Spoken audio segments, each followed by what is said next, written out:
Parole reform measures, including fair and timely parole and elder parole, didn't make it to the finish line during the New York State legislative sessions, but advocates continue to call on lawmakers to return to pass those bills. As News Channel 34's Karina Capabianca shares with us the story of a daughter of an incarcerated father and why she's pushing for changes.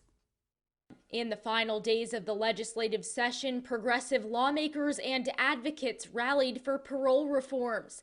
One of those advocates is Tiana Taylor, whose father, 47-year-old Leroy Taylor, has been incarcerated since 2005. I was always very close with my father, but because of the traumas in his life and um, what actually happened to be a drug-induced psychosis, he committed a very violent crime. Leroy Taylor was sentenced to 22 years to life after he was convicted of second-degree murder and reckless endangerment in the first degree. But since then, Tiana says he has worked on himself and earned multiple college degrees.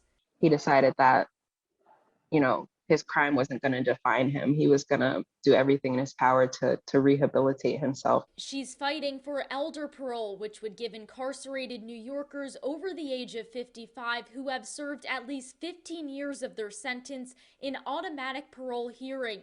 And she wants fair and timely parole.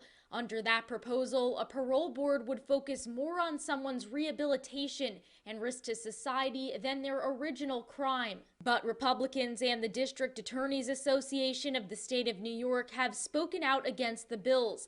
DASNY's president has said if the bills were approved, a violent offender or a convicted murderer will be released after serving 15 years of their sentence and being 55 years of age unless the parole board determines that the offender poses a current and unreasonable risk to society. In Albany, Karina Capabianca,